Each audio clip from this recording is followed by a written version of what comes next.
Hello everyone, welcome back to my channel. And today I want to talk about how creative platform Canva is taking over the market. So without further ado, let's dive in. In the world of graphic design, there is Adobe Photoshop and then there is Canva. The abstract design tool has taken on the giant Adobe and has come out on the top, proving that design is for everyone, not just for professional designers. Take graphic design for example. Someone who is new into it, looking at something like Photoshop can be overwhelming. To create something as simple as poster, you would have to spend hours and hours of learning to know how to use that software. Gather all the assets. Even then, the final products may not meet the standards that you would have in mind. This is not a new observation. Let's say your idea is to make designing easier by adding illustrations and stock pictures to Photoshop. But for this to happen, your product has to be as good as Photoshop first. And only after that, it can start to differentiate. Even with $1 billion, this is very hard to pull off. Canva managed to do just that. It created a separate ecosystem of design software that doesn't require spending hundreds of hours of learning and doesn't require scrambling around to find the assets. You can come with an idea and leave with an output in just a matter of minutes. For those who are still not convinced about Canva, here are some figures. Canva is valued at more than $40 billion. It has 100 million monthly active users from 190 countries. In 2001, their revenue was $1 billion, with more than 5 lakh paying customers. Every second, 80 designs are created on Canva. Looking at Canva now, there are dozens of products where you can create everything from a website to presentation, from a logo to an entire video, from assessing millions of stock pictures to creating pictures through text. They have come a very long way over the last 10 years. But obviously they could not have started just like that. So how Canva has been able to pull this off? How have they managed to solve such a complex problem as a startup? The answer to this is yet another stop in my long journey of understanding what differentiates a successful company and its connection to business theories, how to build products, and perhaps more importantly, how you choose your customers determine your success. Let's start from beginning. Even though Canva, the editor, was launched in 2013, the company was started in 2008 as a platform to build school yearbooks. Instead of using Photoshop and InDesign, you could create yearbook through their website by choosing from fixed set of templates and adding your pictures to it. Even though the Canva we see now and the Canva it was then look vastly different. They were basically solving the same problem for their customers, but in a much simpler manner. They started working on what we now known as Canva in 2012. They started working on what we now known as Canva.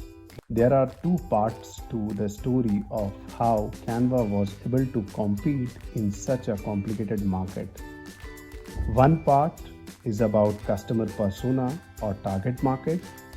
The second part is about how constantly improving technology keeps on enhancing the product.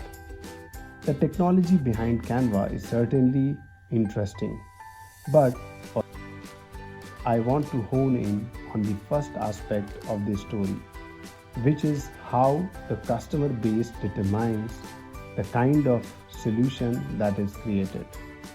If you had to bucket the people who would want to use Photoshop or any design tool for that matter, you would come up with two big buckets.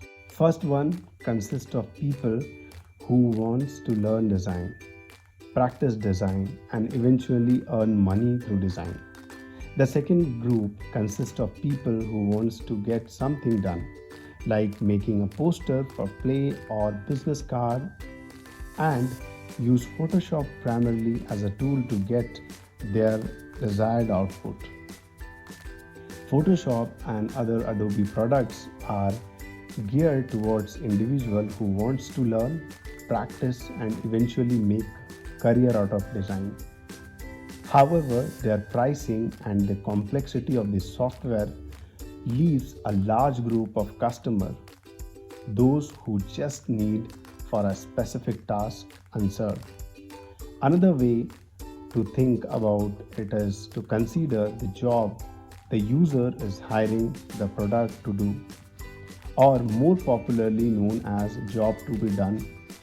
What it essentially means that people do not choose product for their features or cool marketing, but to get a specific job done. Similar to how you would hire a plumber to fix your broken pipe, if you would hire a product to get your problem solved. People who need a specific design don't want to spend hours or weeks learning to use Photoshop. Similar how one would hire a plumber to fix pipes, they would hire a designer to get their job done. Canva built its entire product to serve the second group of customers, those who needed a specific design done rather than becoming a designer themselves. With that perspective, their competition shifted from being Photoshop to a designer that was previously being hired to do that job. Now, if you look at it from Canva's perspective on what feature it should have, the answer would not be 100 kinds of effects or vector editing.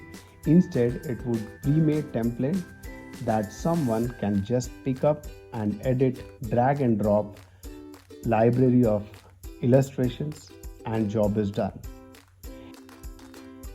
If you had to ask a designer if they wanted a stock photos or the ability to edit a vector image, their answer would always be vector editing.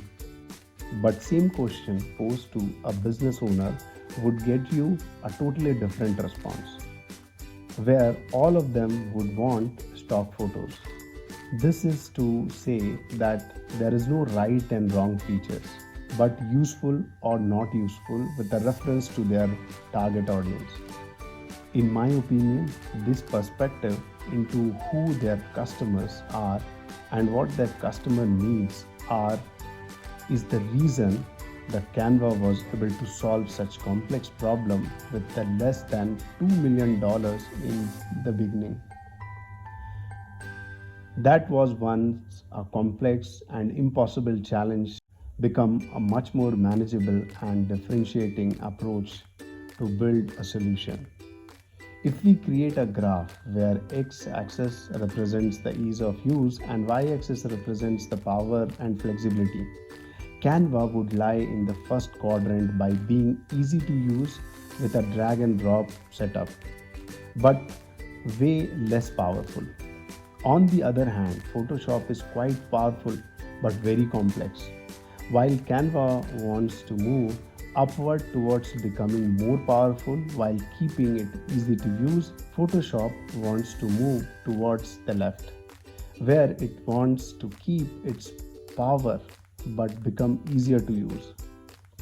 There are many factors such as enabling collaboration, combining monetization and marketing with their amazing free plans. There are many factors such as enabling collaboration, combining monetization and marketing with their amazing free plans, and many other things we have not even covered in this podcast have contributed to Canva's huge success. This brings an end to my audio podcast on Canva and how it resolves complexity. I hope you enjoyed it. If you did, consider liking my podcast and subscribing my channel. We'll be back with a new case study soon. Till then, stay tuned.